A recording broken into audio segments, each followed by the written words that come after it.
Well, good afternoon, everybody. Welcome back. I'm glad to see so many people still here at 5 o'clock. I must admit, when I first saw the schedule for the event over the 2 days, firstly I thought at 5 o'clock nobody's going to ever want to see another PowerPoint slide again.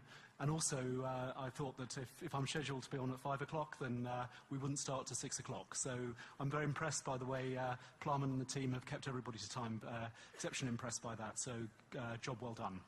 Okay, so in terms of wrapping up for today and wrapping up certainly the presentations from Google that we have, what I've tried to do in this presentation is really to pull together a number of themes, a number of ideas, and some different data, which hopefully will leave you with a clearer sense of where we believe the internet is with Google and the things that we believe are important at the moment, particularly in the relation to e-commerce. So it's not a search, it's not a how-to-do search marketing presentation.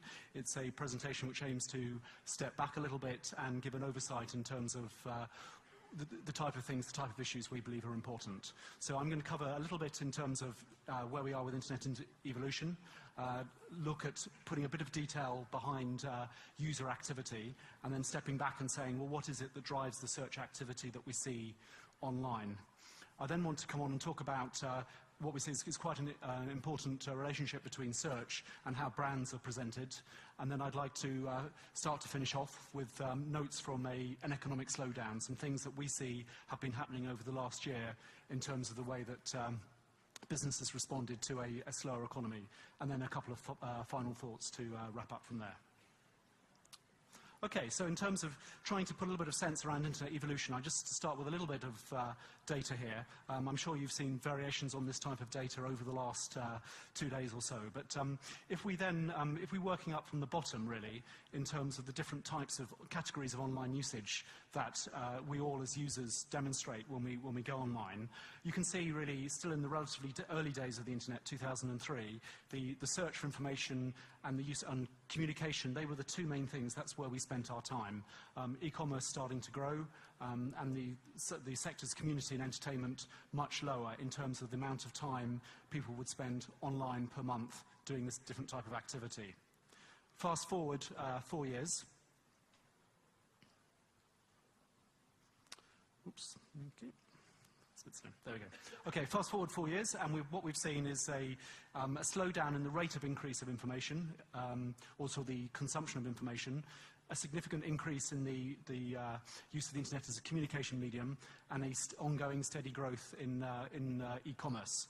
But particularly really now between this data point of 2007 and where we expect things to be in 2012, what you can see very much is that we expect there to be a huge and ongoing growth in the whole entertainment and community sector. So entertainment, obviously, video and YouTube is very significant for us. Community, well, we all know Facebook and the competitors to Facebook around the world.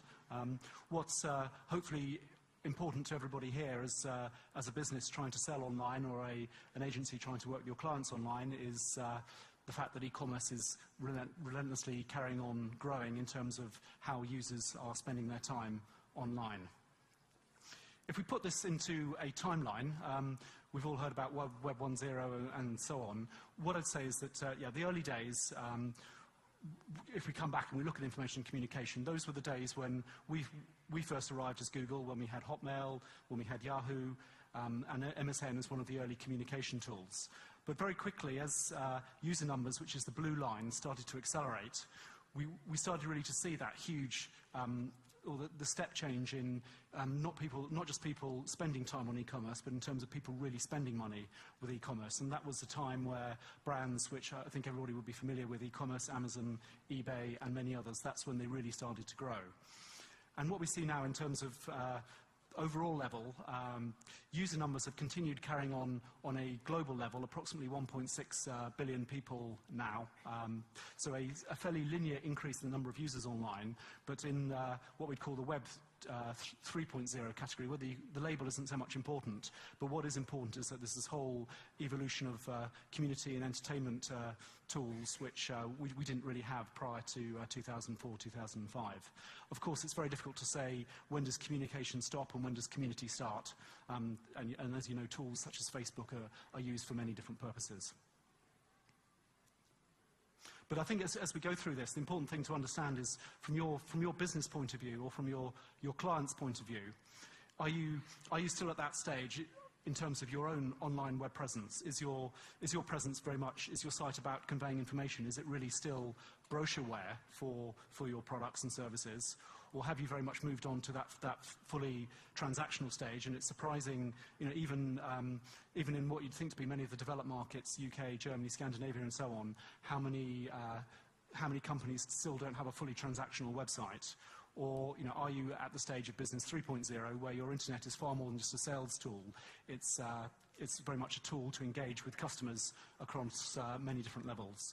My focus would be to say that, if you're not at Business 2.0, then you need to get there you need to invest and improve your offering to get there as soon as possible because there's money to be had. In terms of where you go then, once you have a fully functioning sales channel, that's a more difficult and complex question.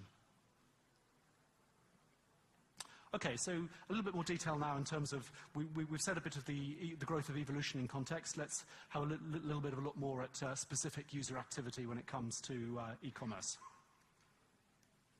Okay, well firstly we know, and we would say that coming from Google, search is a universal consumer activity.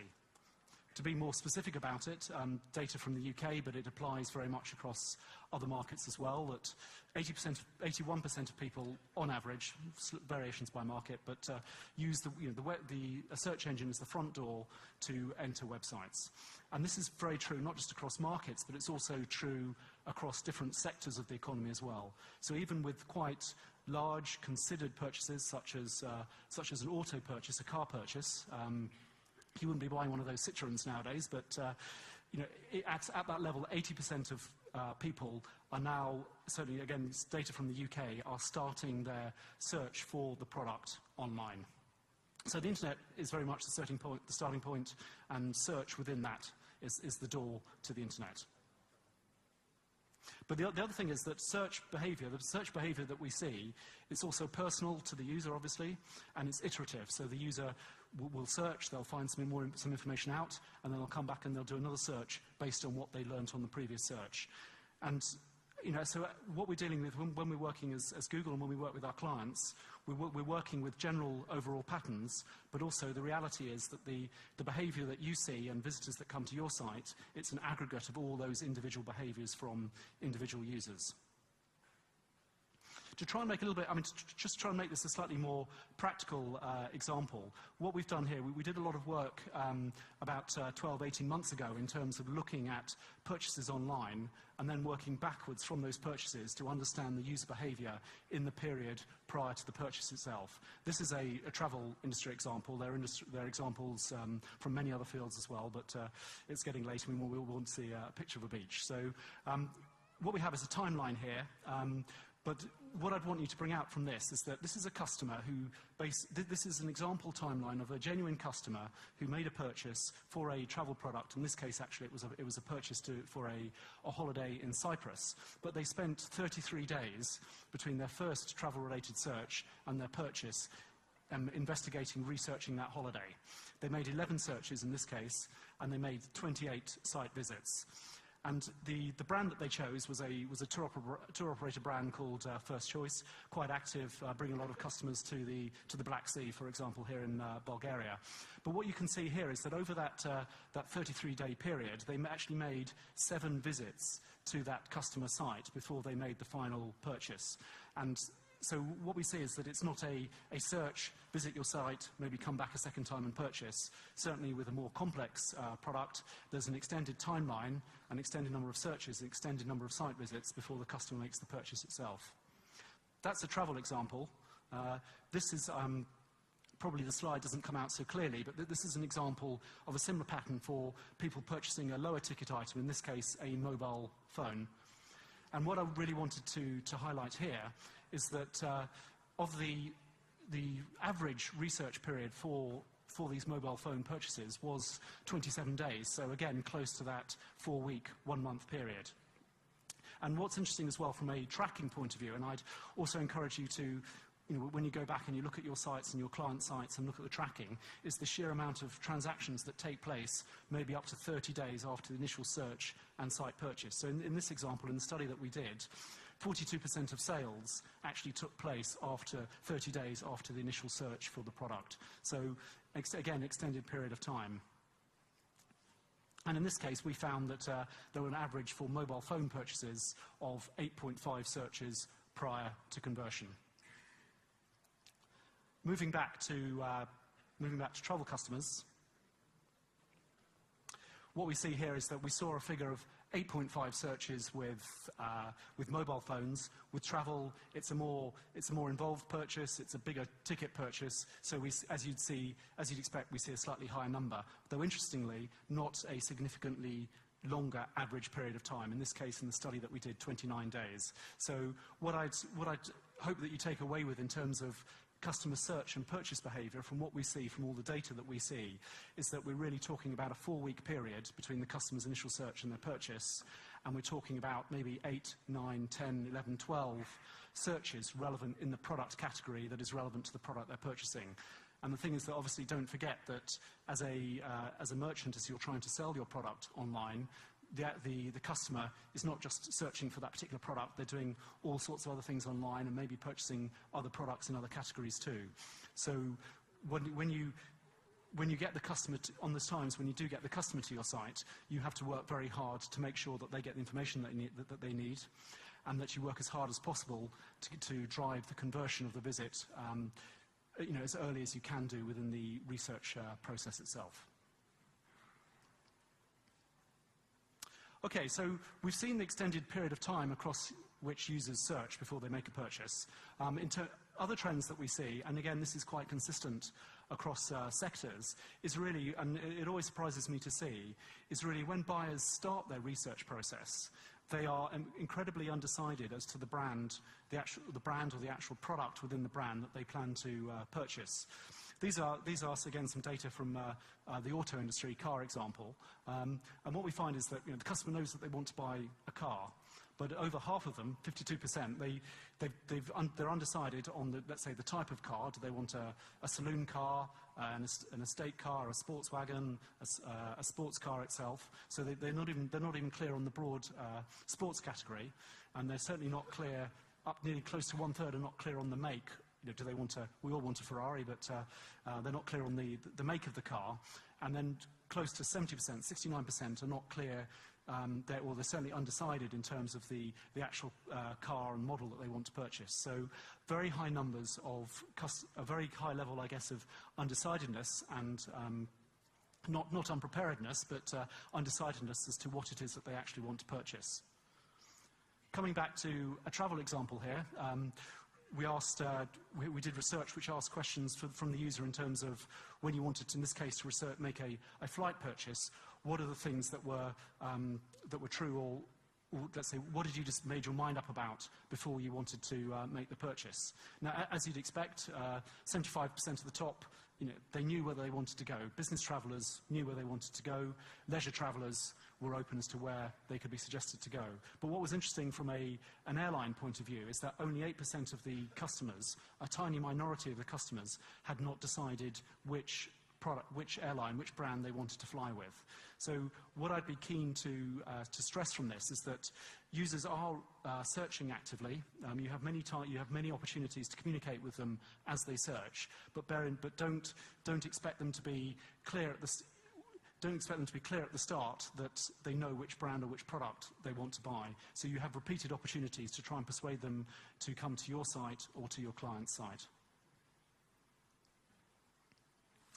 Search also, and what's very, another key aspect of search is that search is about, for many users, it's about discovery as well. So in this case, we asked car manufacturers what it is that, what are the types of things that search allowed them to do.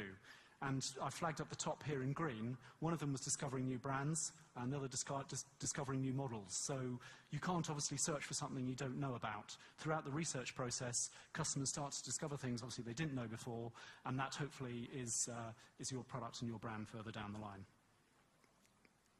So just to wrap up this section here in terms of customer search behavior, what you can see, what I'd pull out here is even for such a major ticket item, 50 in terms of the final purchase of the brand compared to what was considered the most likely brand that the customer would purchase when they started their research. 55%, so just over half of the buyers had physically switched the brand that they, in terms of when they started searching and the purchase they made, 55% had switched the brand that they had in their mind. So there's a great opportunity here online to reach out to customers and persuade them that what you have to offer is the best and most suitable to their needs. Okay, so we've talked a lot about search and search behavior and the extended period of time that it takes place. But let's step back a little bit and try and understand, well, what is it that drives search behavior? I mean, we're a business that's heavily reliant on search, so we're very glad for all the activity that takes place that brings customers to the computer or increasingly now the mobile phone and drives search. And probably the most, I mean, in a way in some ways it's surprising, in other ways it's completely obvious that all the different touch points drive online search. So when the consumer is coming to the computer to make the search, they have been influenced by many, many things before they sit down at the PC. And particularly, I mean, so what I've done here is I've pulled out, I'm not sure how clearly that you can see this, but this is and I've extracted just a screenshot from Google Insights, which is our publicly available tool to understand search patterns. And what we have here is a particular search trend running through 2006 through to September 2009. And you can see for this search trend, there was no activity until maybe April or May this year. Does anybody have an idea of what this search represented, what people were searching for?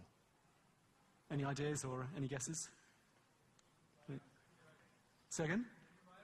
Virus? It's a good idea, a good suggestion. No, good guess. It's very simple. This is Web IT in Bulgaria. These are users searching for this conference in this country. And you can see here, that's on one side, that's the impact of all the offline and also online media that was taking place, and then that is influencing search behavior. And if you want to understand the search behavior, I can't stress enough, try and become as familiar with Google Insights as you can do, because that will give you a very good understanding about the type of behavior that's taking place in your market or your client's market. So to try and put some numbers on this, always whether the percentage, obviously the actual percentages will vary from study to study to study, but what we see here is that 2/3 of search users, 2/3 of users who come to us or to other search engines are directly influenced by an offline channel. We have obviously the different channels here: TV, print, billboard, radio, word of mouth from friends and relations, and so on. But what I would say is that what I'd be keen to stress from this is that when you're making marketing plans and you're running offline marketing activity particularly, then make sure that what you're doing online, in terms of what you're doing online with search, is matching what you're doing offline. If you don't put the two together, your online and your offline activity, then you'll be missing an opportunity in terms of the business that you can bring for yourselves. Of course, online display activity with us and with other companies drives search behavior as well. I won't dwell on this. What I'd say, though, is that in terms of the figure to remember is that in terms of display advertising driving search activity and display advertising driving clicks from those actual ads, it's very much the same sort of order of magnitude in terms of when users see a display ad, they're just as likely to make a subsequent search for the brand as they are actually to click on the link at that particular time itself. Okay, so that's very much looking in terms of what was driving search activity, and we then looked previously at how users have been searching. What I wanted to do was turn it round the other way and try and make some sort of relationship between what users see when they search and what they think about the brands that are represented or not represented in the search results. Okay, so what's very clear, and we understand this very clearly, and marketeers are understanding this more and more, is that the search results, in terms of obviously just driving direct traffic, whether a customer clicks on your ad, whether it's a paid ad or whether it's a natural listing, what they see will dramatically influence their perception of the brand's offering. To put that in context, I'm not sure, do you have the Interflora brand here in Bulgaria? I presume so. Interflora, it's a international flower delivery service. What we have here, I'm not sure whether we can see that, but a search has been made for Interflora.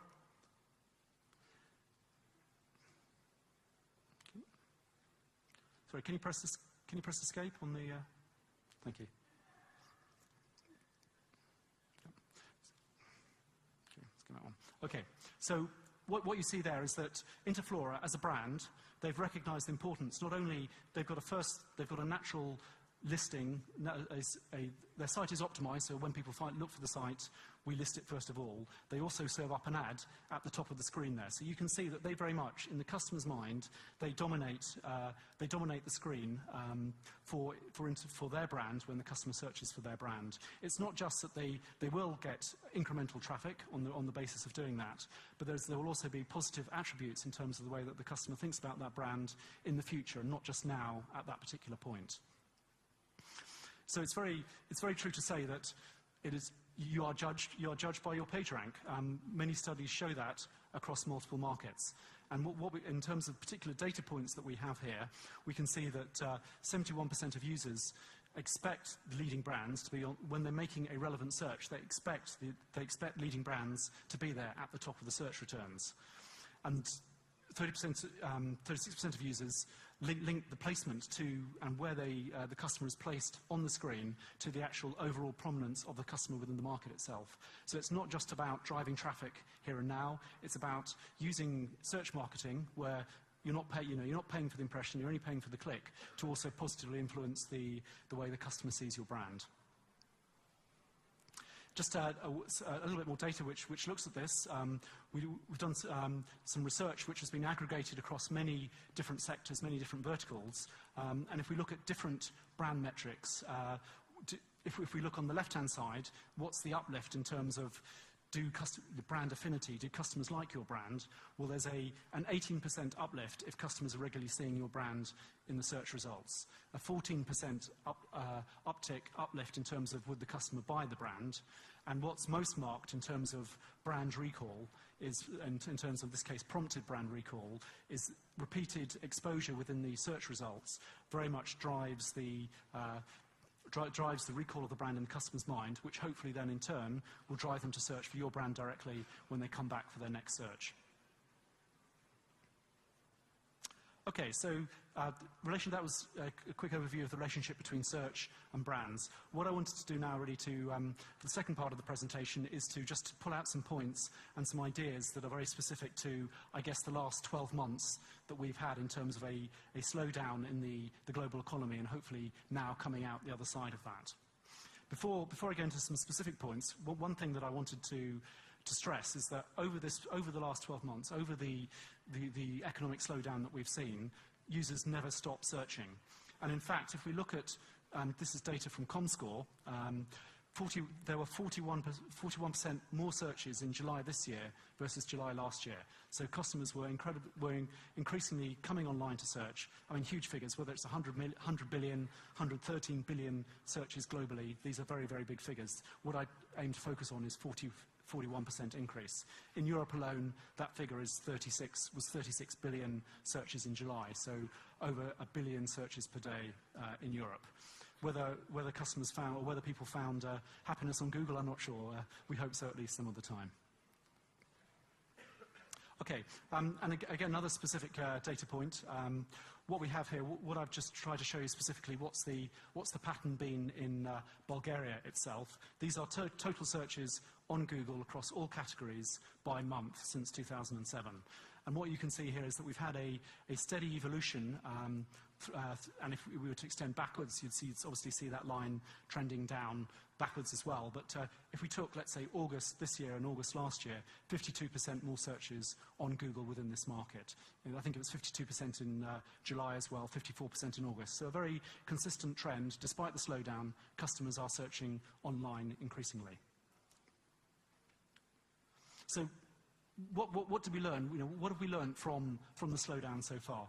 Well, the first thing I'd say is that as we saw, customers were still searching, and often they were searching in increasing numbers because they were looking to trade their own time for, in terms of their own time searching for money that they would save subsequently down the line.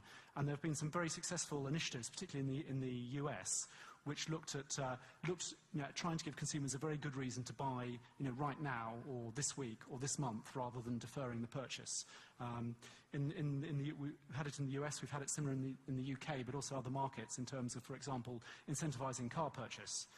With JetBlue in the US, which is a low-cost airline, they ran a promotion which was basically for a short period of time. You could buy an air pass. It was $600, so it was not a cheap purchase. Where you could then travel on JetBlue as much as you liked on their network within 1 month. Very clear reasons to drive consumers to make their purchase now. Tactical offers to drive their purchase now rather than defer that purchase. So consumers have continued to buy. What we've also seen is that shopping, and this is, again, data from the US, which is relating to shopping which is categorized as holiday period, and by that we mean Thanksgiving and Christmas in the US. And what's very clear is that customers they're starting to search earlier, and at the same time, in a slowdown, they also, not only are they starting to search earlier, but they're also carrying on to search right up to let's say, to the holiday period itself in a far more dramatic fashion than they did last year. So let's say if you took the week before Christmas in the US last year, which is when, that was a time of a fairly much, an economic meltdown, and compared that with the week before Christmas in 2007, there was a 98% increase in e-commerce in those few days before Christmas. So customers were, they were still wanting to buy. They were shopping, they were searching earlier, maybe starting their purchasing earlier, being very attuned to value and very sensitive to a promotion that would drive their purchase there and then. Another thing really and this is slightly surprising, I think, when we think of what we've seen from a global slowdown, is that even in times of a slowing economy, what the choices that consumers and customers have online have continued to grow. So data that shows, for example, retailers in the US, 7% more retailers in the US in September 2009, so last month, in comparison to September 2008. So even though the market has got tougher, there are also more businesses online, more businesses extending their product offerings online to compete for those customers. So just because there's a slowdown, it hasn't meant that the number of businesses that have fallen away to match the reduction in overall customer demand. With, let's say, in certain sectors, such as if we take airlines, it's easy, you can take airlines out of service, but when it comes to, for example, with manufacturing, with stores for retailing, where you have your stores, you have to open them every day, it's harder to wind down the capacity. So consumer, from a slowdown, as a consumer, if you've got money in your pocket, you've still been given a lot of choice. And another point, the fourth point, and the 5 points I want to make in the section, is that, again, the theme, again, through the slowdown period, is that there has been a relentless trend to online, which has dwarfed the actual slowdown from the economy point of view as well. So what we see on the left-hand side, highlighted in blue, 4 different retail categories, whether it's department stores, home improvement, consumer electronics, home furnishings, and so on, and we look at the number of conversions, the amount of sales that have been driven by Google-related activities, this is third-party data here, then we see whether it's 50%, 100%, 150%, significant increase still in online conversions. We trade that off on the right-hand side there with overall retail sales year on year, and we can see here high single figures, low double figures in terms of reduction. So underlying the slowdown is a relentless wave to online, which is still, I mean, it's good news for us, has still been dwarfing the lack of economic confidence itself. And in fact, what's interesting is that this is Terry Lundgren, who runs the Macy's chain in the US. He said 2 weeks ago, he was very clear in terms of, for every dollar that he spends online, he believes, or they believe internally within their stores, that they generate $5.77 in their stores. So what we're seeing too is that not only is the search activity driving business online, but it's also still driving consumers into stores, even at a tougher time of the economic cycle. The final point I'd like to make in this section before wrapping up the presentation itself is to say that no, I mean, a lot of probably what you've heard about over the last few days has been very focused on bringing visitors into your websites. How do you acquire traffic? How do you get the right traffic for your products? It's the thing that is, I mean, it's a truism, and I'm sure we all know it, but it's easier to, you can double your profits by doubling the conversion rate on your site. It's easier to do that than doubling your traffic. Doubling your traffic is more expensive. Your budget is going out there and being spread more thinly. So some of the workshops and so on, I think from ourselves and from other people, have been very focused on how can you increase your conversion. And I would say that in times of an economic slowdown, really think very hard about how you can really maximize the business from every visitor that comes into your website itself. To take if we were to take a non-commercial example here, just to appreciate you've seen a lot of slides, we're getting to the end of the day here. Just really to amplify the importance of making sure your sites are put together properly and that you try variations and you test where you have the resources to do so. What I've done here is I've extracted some data from the Barack Obama campaigns, election campaigns last year. And let's say if we take the US as an example, it's true in many countries. Raising funds for your political campaigns is what drives the success or otherwise of your campaigns. The Obama campaign particularly was very, very aggressive and very forward-thinking in terms of using online, and not just using online, but using online well and intelligently to make the most of what that channel had to offer. So what they did was, in many of the things that they did, and I'd advocate for you to do the same with your businesses or your clients' businesses, is that they tested many different types of landing pages or specific parts of their site where they drove user traffic to, and they also tested within their pages on their site many different variations of buttons and so on in terms of the call to action for the consumer. So on the left-hand side here, we've got 3 particular landing pages on a fundraising site. On the right-hand side, we've got 4 different buttons. Can anybody guess what landing page on the left-hand side there was most effective? Any thoughts? Any ideas? So, the second one, the bottom left? Bottom right, okay, bottom right, great, okay. And which button? Sign up, sign up. Learn more? Okay, well, in this case, the ones that were the most successful, to your right, it was the family scene was significantly more effective in terms of when combined with the button which said, in this case, learning more, in terms of really driving a significant uptick in fundraising that subsequently resulted. It was an improvement of close to 33% on the initial launch of this particular activity on this particular site. So, whether it's in a purely commercial setting or in a political setting or whatever the setting would be, the point that I would like to stress is experiment, trial different things, and the tools are out there now on the internet from ourselves and from other people to learn by doing, and then to make your activity more effective itself.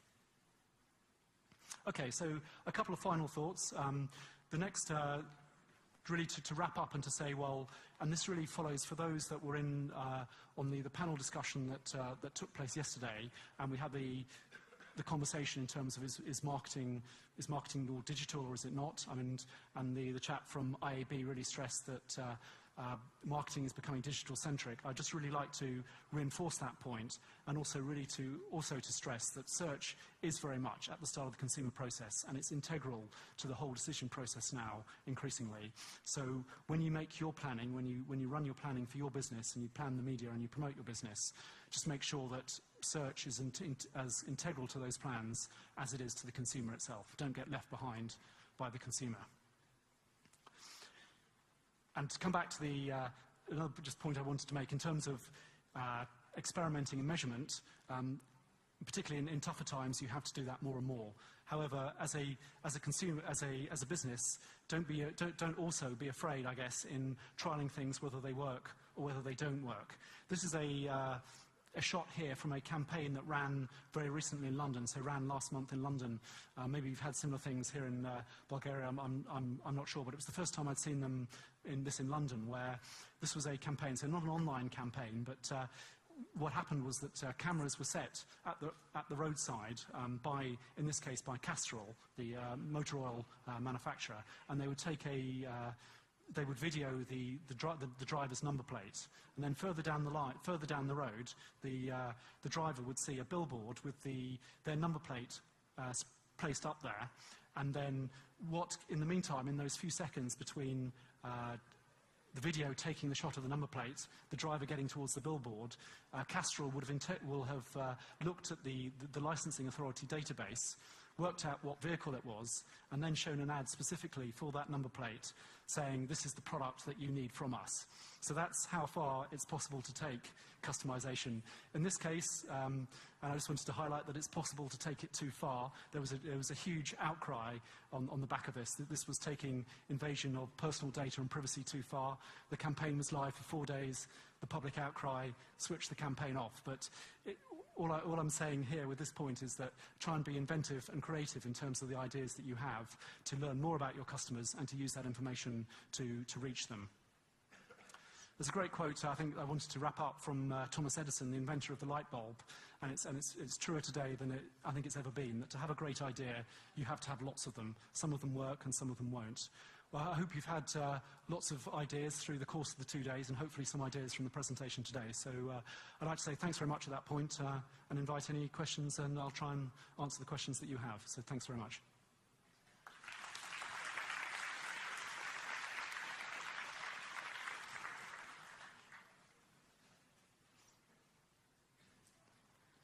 Thanks. You said that 55% of car buyers switch the brand. Does this figure apply to other industries like cosmetics, electronics, or so on? Yes, we have a range of studies which show that when customers are starting the search process, that they're either not clear at all in the product that in one case maybe they don't know very much about the product category itself, and therefore their search is purely about discovery itself. In others, let's say, I think the figures for auto are, let's say people have 3.5 different brands in their mind, but they'll have one brand that is that is uppermost of their mind when they start. I don't have specific figures for the cosmetic industry, but I would want to I think clearly state the fact that customers are starting the search process with a lot that's still up in the air, and there's a lot of opportunity over an extended period of time to keep on putting your message in front of them. How the exact figures vary by industry, they would, let's say some of the smaller ticket purchases, maybe where there's reduced customer choice, and repeat levels of purchase, then customers will have a clearer idea in their mind. Where it's a less frequent purchase, you could argue that they're prepared to spread the net wider. Thank you. The lady at the front here, thanks.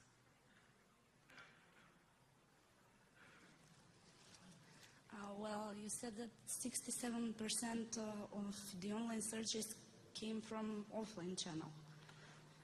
Does this mean that regarding the phase that everything goes digital, that the biggest investment in advertising still stays in offline channel, and your expectation for this percent changes for the future? Sure. That's a very good point. At Google, we've never said that that offline activity will go away or should go away. What we're keen to stress is the relationship between the media that customers are exposed to offline. You saw that with the Webbit example, and what they then do online. We would only expect that, I guess, that degree of relationship and responsiveness to increase over time, and whether it's becomes 67, so whether it's 67% or drops to 60% or goes up to 70% doesn't really matter. But we'd want to say, you're spending money offline. Make sure that customers can find, when they go online, they can find what you're offering. Otherwise, you're losing money. Gentleman over there, thanks. Sorry, the gentleman at the back there on the left. Thank you. Sorry.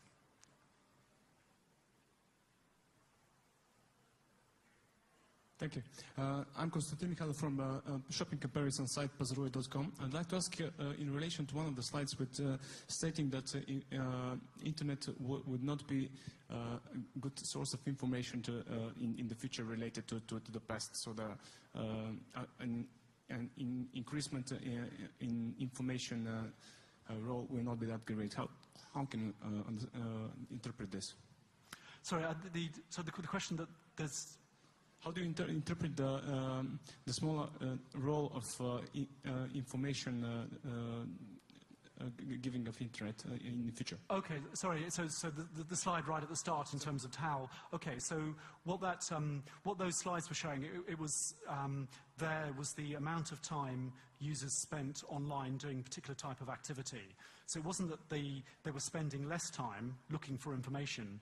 It was just that in terms of how they spent their total time online, the way that it broke down, the biggest growth that we expect to see over let's say between now and over the next 3 years will be very much on the the community and the entertainment side. But users are still they're still looking for information in ever greater numbers. It's just that there's now a lot more things you can do on the internet now, and you will be able to do 2-3 years from now than you could do, let's say, in 2003 or the year 2000 or 1998. Does that answer your question? Okay, thanks. Okay, gentlemen.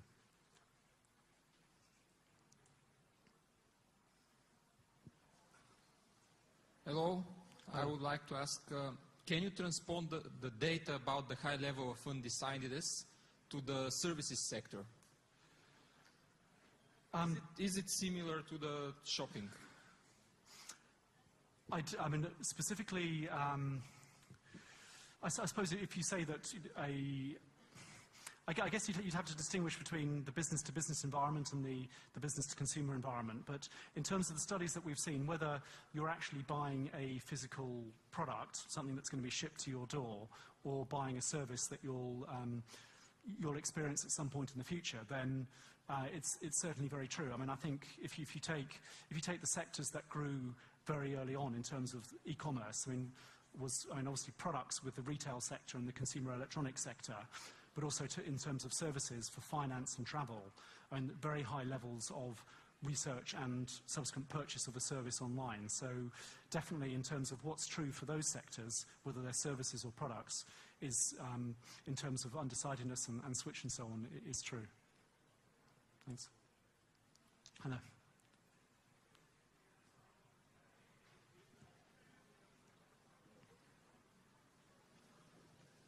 Hello. This year we saw Wolfram Alpha, a search engine, come out, and we saw Bing coming out. Why should we use Google instead of Bing, and what is Google doing to keep being #1 search engine in the world? Okay. Very fair question. I mean, can I ask you, can you answer that first question, and I'll answer the second one? So, seriously? Well, I mean, and also, like, Microsoft spent $100 million marketing in the US. Sure. Is Google doing anything to market in the US, in Europe? Okay. No, I mean, I mean, I don't mean to make light of the question. It's a very fair question. I mean, I think Google is the most uncomplacent company that I've worked with. In answer to the question, why should people keep on searching with Google? I mean, we don't have any right for those people to keep on searching with Google. So, every day when the user switches their PC on, excuse me, we need to do what we can to make the search experience as good as possible, so that they will hopefully stay with us rather than try, or repeatedly use a search engine from another company. So, I mean, in terms of how we're addressing that, I mean, we tend to, I mean, our investment focuses on, has been primarily on our product. And, what you don't see behind the scenes with Google, and what we often don't see within Google internally itself, is the sheer amount of ongoing investment on the improvement of search. And at any one point, there will be, hundreds, if not thousands, of individual initiatives going on that will incrementally, or sometimes at a step change, improve the search experience. So there's no degree of complacency. But to answer your question, why should people keep using us? There's no reason why they should. We have to prove ourselves each day. Hello. This is somehow connected to the previous question. You didn't mention anything about Google Squared, and that's a different way of looking into the search results and a different way of looking into the advertisement at all. So I would like to know, like, do you plan at all of developing it, or it was just a trial and Sure. I mean, it's not really productive? So Google Squared, for those that don't know, is an alternative way of showing search results in particular categories. We're always again experimenting in terms of what we show when the user searches for something, and always trying to understand what it is most relevant to what they're searching for. And Google Squared is one of those initiatives. There are a number of other initiatives that are taking place all the time. I mean, we very much have a history, I guess, of experimenting. We experiment internally with products, and then we experiment externally. And we're very lucky in the terms of we have the user volumes where we can learn very quickly whether something enhances the experience of the user or if it doesn't. And if it enhances the user experience, it stays. If it doesn't, then it's downgraded or removed at some point. In terms of, I don't work within the search quality team, so I can't answer specifically on Google Squared, but I think you can assume if you keep on seeing it and you see it in greater profile, then it's working. If you don't, then it's not. Gentlemen, thanks. Ivo Kostadin from iClicks. You said that people, actually companies, who are having some of the top brands are having higher conversion rate if they are listed in the top listings, top web rankings. What would you recommend for smaller companies to do in order to prevent that? Sure. Sorry, so I probably... Okay, let me figure it out. Let's say we have the gambling business in the UK. Okay. The large players are using large search engine optimization tactics, schemes of a large scale to be listed on top. How can a smaller player get listed over there? Sure. I mean, it's... In terms of, there's always a balance between which ads that we show at a particular point.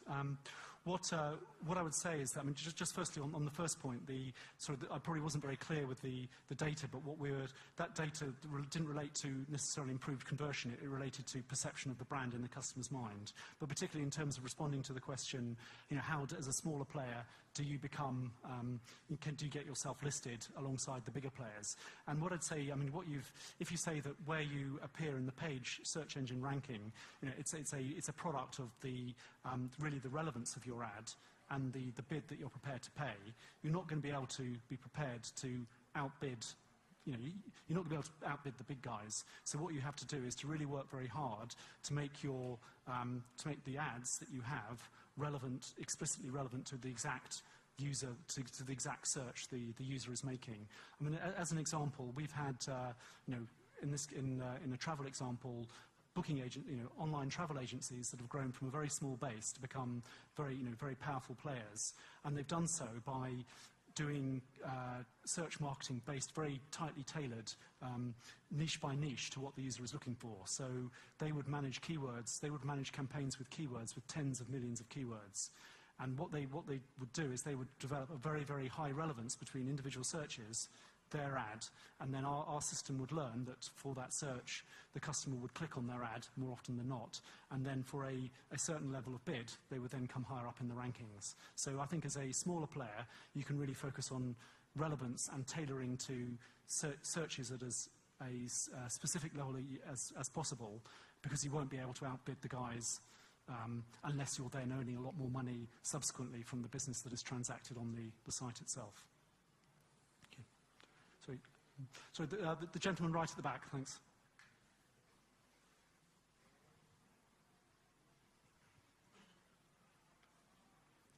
Hi, my question is about real-time search, which I believe is getting pretty hot with Twitter and now Facebook. What plans does Google have to be competitive in real-time search? How do you monetize real-time search? By encouraging more advertisers to respond more quickly with ads as real-time searches become more and more, take more and more share away from traditional search? Sure. I mean, I think it's early days for real-time search still. I think we and other people are trying to learn how to do it well. In relation to one of the earlier questions, real-time search or searching of information that has just literally been posted on the internet very recently presents technical challenges that we and our engineers will be trying to solve as much as anybody else.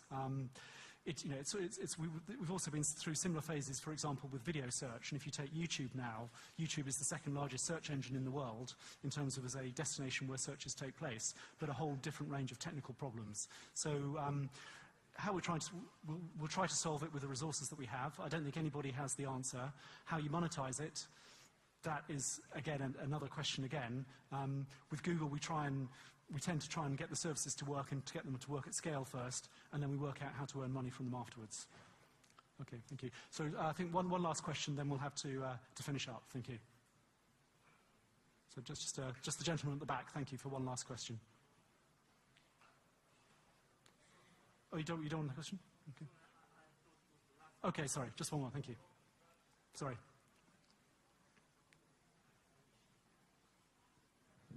Yes, thank you. Could you please give an example how and in what way the recession has affected Google's operations? Yeah, I mean, a very short, fair question. How it's affected Google's operations. We grew very, very quickly through 2006, 2007, 2008 in terms of headcount.